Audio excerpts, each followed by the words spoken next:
Hey guys, Ron here. Good evening, ladies and gentlemen, wherever you might be, whether it's day or night when you're watching this. This is going to be another discussion video. I'm lining up some houses to go to that I haven't seen before, but I haven't been able to get to them yet. Some interesting locations, celebrity locations, but I haven't been able to get to them, as I said. So I'm going to have another discussion today. I'm going to show you a different part of the marina here with the boats. It's very beautiful. As you can see, we're never alone, so there's always people walking by. Somebody's smoking cigarettes right now. You know, I can smoke cigarettes myself, but if somebody else is smoking right next to me, it kind of bothers me. Already more crowded than I expected. So tonight's subject is, I want to talk about the brutal murder of Travis Alexander by his on-again, off-again lover, Jodi Arias. And the question that I want to raise really is, among other things, do you think, and you'd have to do some investigation into the case, do you think that Travis was obsessed with or addicted to Jodi because he kept going back to her? Kept going back to her for sex. But I think it was more than that. I think it was a real obsession, and we'll talk a little bit about the case and why I think so, and maybe I'll tell you a personal story. I haven't decided yet. So a little bit about the introduction to the case is that in 2008, Travis Alexander was found murdered in his home. I'm going to pause for a second. So Travis Alexander was found murdered in his home he owned a home in Mesa, Arizona, and he rented out some of the rooms, so he had roommates or housemates, whatever you want to call them. And people hadn't heard from Travis for a week. Went over there, finally got the key from one of the roommates to his door. They thought he was in Mexico. However, the trip to Mexico was planned for the following day. And the girl who he was supposed to go with, his platonic friend, she was calling people and saying, we haven't heard from Travis for a week. She went over there. Roommate opened the key, had the key, opened the door, and found Travis dead, shot and stabbed in his bathroom, and stabbed like 27 times, shot in the head. Really horrible, horrible scene. And immediately, people already said you should check out Jodi Arias. So let's talk about it from the beginning of Travis. Really, I really want to focus on Travis. Travis Alexander was one among 7 children, and unfortunately his parents were both drug addicts, drug users. The mother, Pamela, was certainly a drug addict. In fact, she died of a drug overdose when they were still young. And they lived in Riverside, California, which is kind of halfway, a little more than halfway between Los Angeles and Palm Springs. And it was kind of a ramshackle house. They lost the house and they lived in a trailer. And if we can believe, I don't know if Travis's siblings verified this, but I do believe it, they lived in absolute squalor. The mother was unable to take care of them. She soon became a single mother.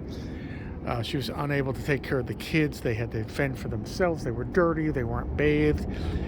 They were physically abused, hit by the mother. In fact, Travis said that the mother called himself and his siblings, who all tried to protect each other, the most vile, disgusting, hateful names. She was a real piece of work, the mother. And like I said, she eventually OD'd and died, and the father actually died in a car accident later on. So by the time Travis was 30, he had lost both his parents. Travis eventually, as a child, went to live with his grandparents. And his grandmother was a pretty devout Mormon. So she got him introduced to the LDS church, and he became pretty strong within LDS church. It really opened him up and gave him a identity, let's say. When he was young, he was shy and insecure, but once he started going to LDS functions and getting involved in the church, he became very outgoing, and he actually stayed very outgoing for the rest of his life, even and positive. And his grandmother always told him, "You're going to be somebody. You're going to be somebody. You're going to be somebody. You're special." Just ingrained. Which is interesting because it's the same thing that John Mellencamp, the singer, his grandmother told him that too, like every day. It's interesting how that happens sometimes, and sometimes it happens. So anyway, so Travis did eventually. He went to high school. He tried college, but he figured that college was not for him. Dropped out after taking a couple of classes. He had a series of menial jobs. In fact, at one point he was working 3 jobs. Very hard worker. Then he met somebody in the church, and he was really down for a long time about he was driving a car that was breaking down all the time. He was frequently broke. He was living with, at one point he actually had to sleep on somebody's couch. And he was down, and I can certainly understand that. I'm sure we can all understand that. Then he met somebody through the church. And this guy was an executive in a group called Prepaid Legal, which became Legal Shield.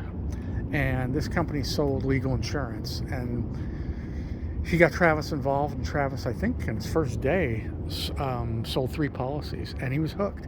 And he did great. In fact, Travis went from being poor to buying a BMW, to buying a house in Mesa, Arizona, where he ended up, where he relocated to, which has a strong LDS community, like a 4-bedroom house. Like I said, he had roommates, but he liked having people around too. He had money. He was very generous with friends, and Travis dated.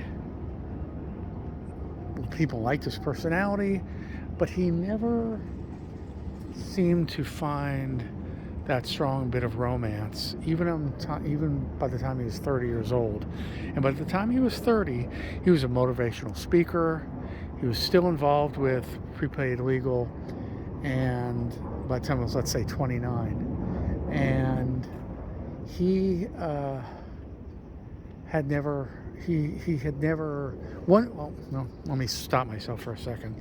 Slow down, Ron. What I'm trying to say is, it's dark here. What I'm trying to say is that Travis, one of his goals, and he was very, it was very important to Travis to set goals. He would write goals. He would have been great with a whiteboard. He had very, schedules and goals and this type of thing. One of his goals was to get married and have kids. Beyond just being a member of the LDS Church, that's what he wanted to do. And even before he went, by the way, he did go on a 2-year mission to Colorado. He did his mission. So, but he really wanted to have a wife and children, just as a man and as a member of LDS Church. And it was eluding him. He really was not all that lucky in the romance department, or whatever we want to call it. Not to say that he didn't date, but that's what happened. Eventually, in 2006, he met a girl who was involved with PPL, and that was Jodi Arias, at a convention. Now, for a business meeting, business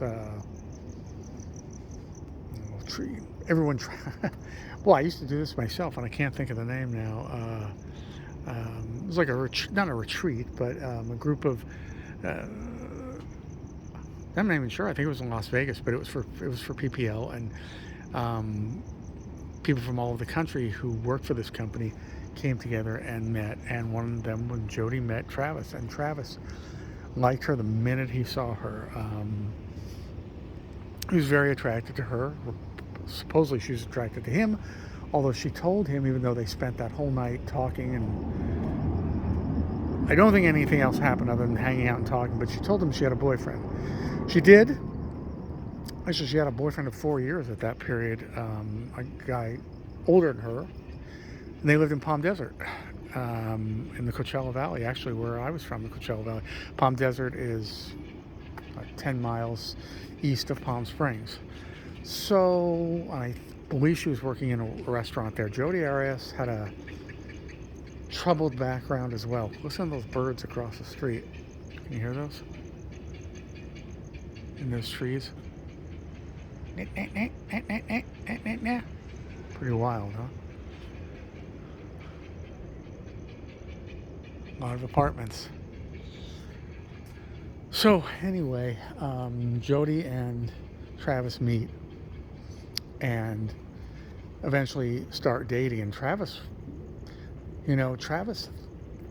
was surprised that such a pretty sexy girl, according to him, was interested in him. It really upped his ego.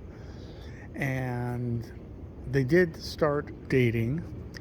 And the people who met Jodi, Travis's friends that met Jodi were generally negative toward her. They thought she was creepy and weird, and I think creepy was said more than once by people. Now, it was an on-again, off-again relationship because, for a couple of reasons. For one thing, it was long distance, and Jodi was in California and Travis was in Arizona, and they would go see each other, and then they would break up or stop seeing each other.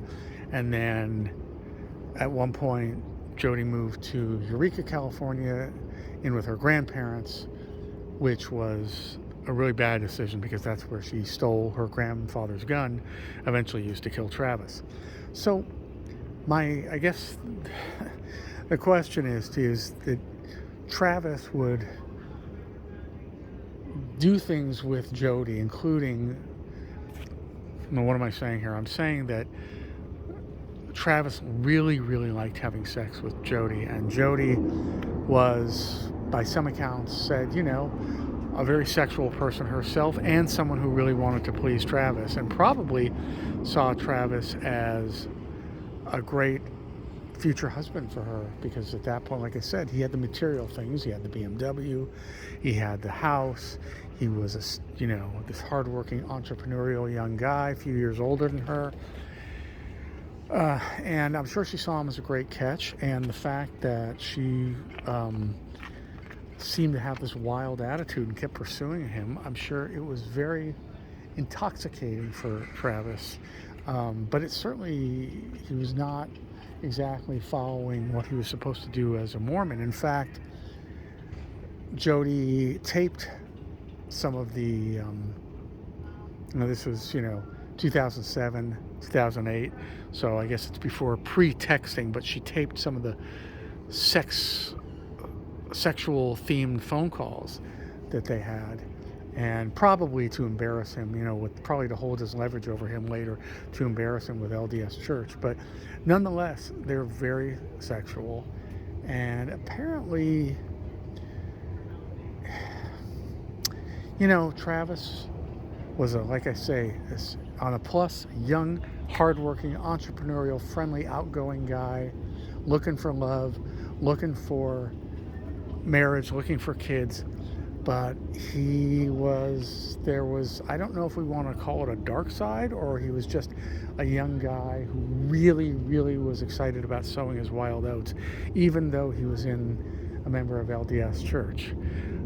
Because there were reports from some women that he tried to be sort of sexually aggressive with them. And of course, Jodi said that as well, but we don't know, what to believe. And that some of the sex that Travis was having with Jodi was physically painful for Jodi, if you catch my drift. And again, people say she was not at all an innocent little flower, and I don't know if anybody really defends her and says, she was probably used or abused in some way or taken advantage of. I don't think anybody's come out and said that. If you folks know anybody that has, or know to the contrary, feel free to let me know. But I haven't found any research that said how people defended her. Although, of course, like everybody, she did have friends. With the back and forth, in their relationship, including the fact that they're in two different states. Travis was sort of at a crossroads. He wanted to leave PPL after 5 years. He wanted to embark on other things. In fact, he went with a friend, and they were going to do wanted to start a t-shirt company making t-shirts. He was restless, and part of it was he wanted to, according to him, shed himself, do a final breakup of Jodi with Jodi. However, they would break up and they'd still travel together. In fact, they traveled extensively together, even in periods when they were quote unquote broken up.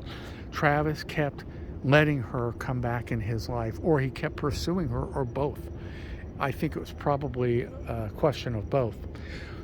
At this particular time, when she had moved up to Eureka, she knew that Travis was going to take a business trip to Cancun, and she wanted to go, but he did not invite her. He invited another girl that he was interested in, who he did date a little bit, but this girl said she just wanted to be friends. So again, once again, Travis was in the friend zone. I think that except for Jodi, Travis was almost always in the friend zone. If you guys know of prior relationships or relationships that were deeper, much deeper, that I'm missing that Travis had with women other than Jodi, let me know. But I think he was more often than not in the friend zone, and I suspect that's one reason why he kept going back to this wild and willing, attractive young lady. But that's my theory. Anyway, so he was down. Down. They said he was sad because he was in the friend zone with this girl who was going to go to Cancun with him, and he had also experienced another breakup recently. But Jodi was always there in the wings. So eventually, Jodi made some phone calls to Travis, and probably already knowing that he was going to Cancun with this other woman, whether she knew it was a platonic friendship or not.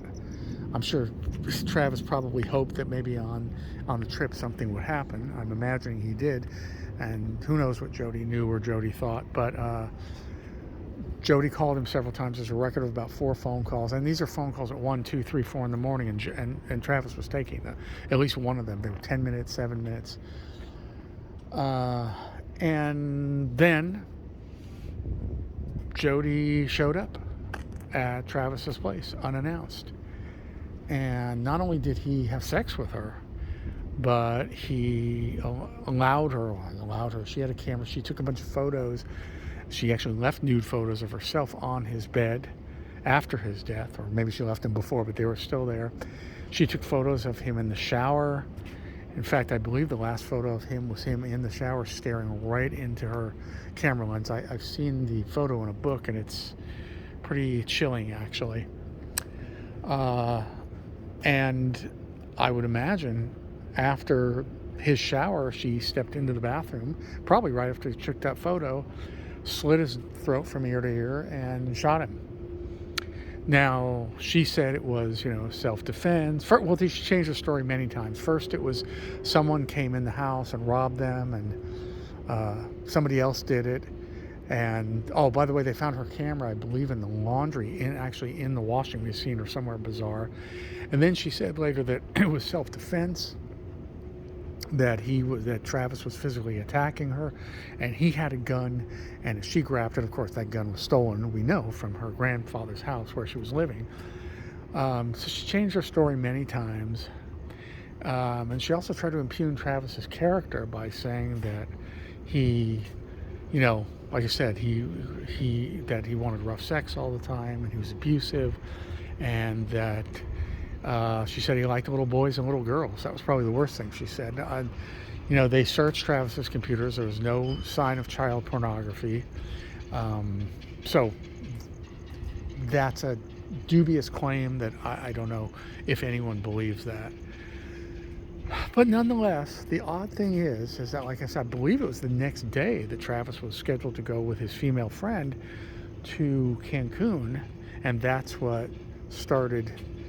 Not to start everything, because she hadn't heard from him in a week.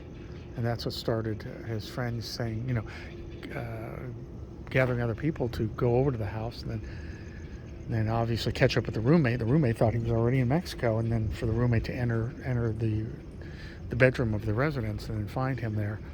So I guess my question is,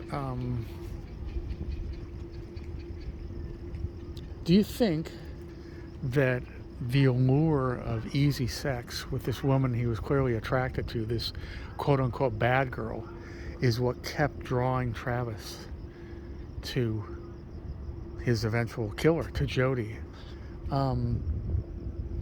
Did he think she was just obsessive? Clearly he didn't worry about it. If he did worry about it, was it enough?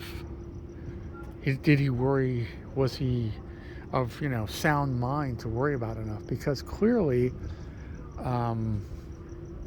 even though, I guess my point is, you would think at least once during these long distance conversations, what used to be called long distance, but conversations from one state to another, you'd think at least once Jodi would have displayed her displeasure about how Travis broke up with her, at least especially that final time.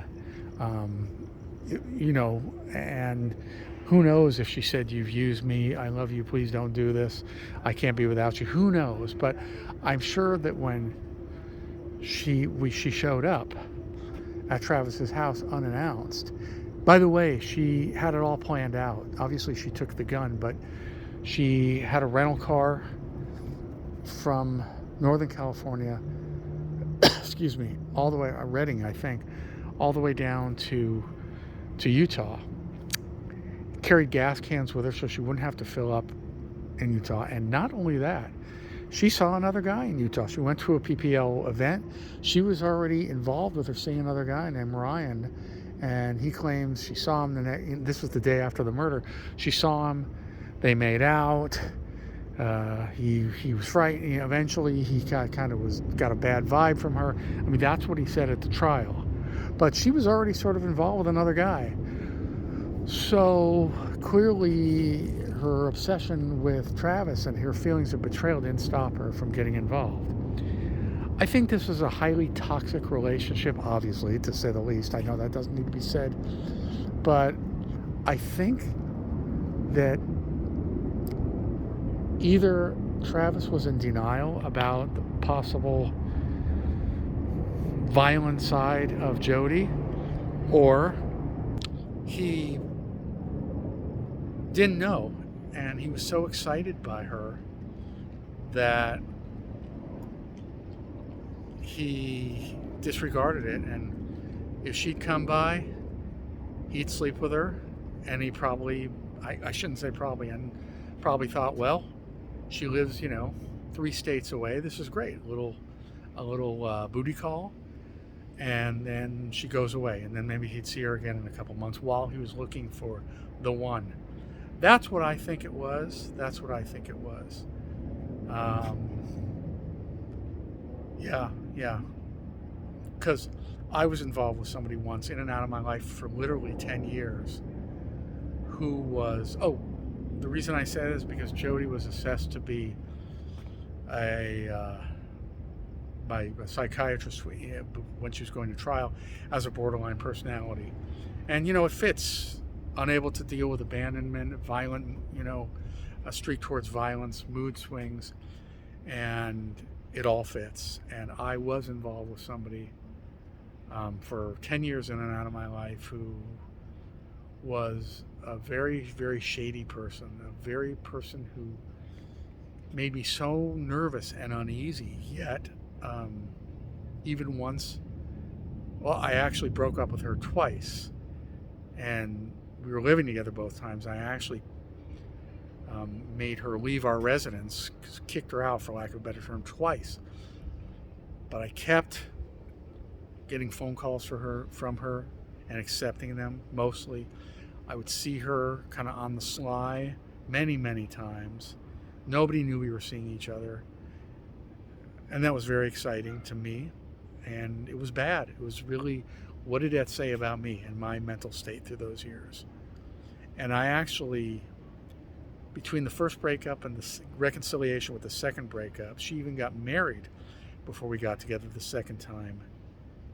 And I, actively promoted getting her out of that marriage because I knew she barely knew the guy. She was very unhappy. She fell into his arms after we broke up the second time. She even basically admitted that. And then once I worked on getting them broken up, and once it sort of through circumstances happened, I was like, okay, you got what you wanted. Is this really what you want? You can be addicted to somebody. You can be addicted to somebody. And the only reason we finally got out of our lives is because eventually I had to tell her that I was moving in with my then girlfriend, who later became my wife. And I said, she's moving in, and this is a good thing for me, and this is going to be some great stability for my life. And this girl, well, I'll call Kay, she said to me, well, good luck, buddy. You're going to need it. Hung up the phone. I thought, well, I hate to see her hurt, but at least now, she was a gambling addict. By the way, she never held down a job. She was all the things that borderlines do. I was going to say was I looked at my psychology textbook after our first breakup, and I said, wait a minute, I found this thing called borderline personality. That sounds just like her. But there was some kind of obsession and addiction going, and pity. And then after that phone call, we didn't see each other speak for the next 3 years. And 3 years later, I read that she was missing. And when I saw she was missing, I knew she wasn't missing, because I knew her and her relationship with her mother, which was a tight bond. I knew she'd never go without speaking to her mother. Actually, her mother had called me a couple times looking for her, but they always eventually got in contact. So yeah, that's strange. But this was a while that she was gone. And eventually found her in a field in the desert. She had moved, coincidentally, where I had lived growing up. She followed her parents out there. She always followed her parents, even in her early 40s, because she couldn't make it on her own. I think they were helping her with her rent. They might have been paying her rent. I don't believe she had any kind of job. But one of her on-again, off-again lovers got jealous, stalked her, found her, and killed her. And it's a horrible story. I feel bad. It's kind of cathartic for me to tell you guys this story, but I feel bad about it. If she had stayed with me, she'd be alive today, probably. But if she had stayed with me, if I had stayed with her, let's say, she always wanted to come back with me. But when you're with a person who is on the spectrum with some kind of personality disorder, and it makes you feel really uneasy and you're not always sure why, that's a gut instinct to get away from it. And as much as I cared about her, I knew that I couldn't, and her life was degenerating physically and emotionally by the times we last saw each other. It was very sad, but I knew that this was a dangerous situation for me. And I think Travis knew it was dangerous for him, but I think because they were a couple states away, he thought it was safe enough. All right, folks. Well, that's my story. That's the story of Travis and Jodi Arias. Let me know what you think. And you know the rest of it. If you haven't already subscribed, please do so.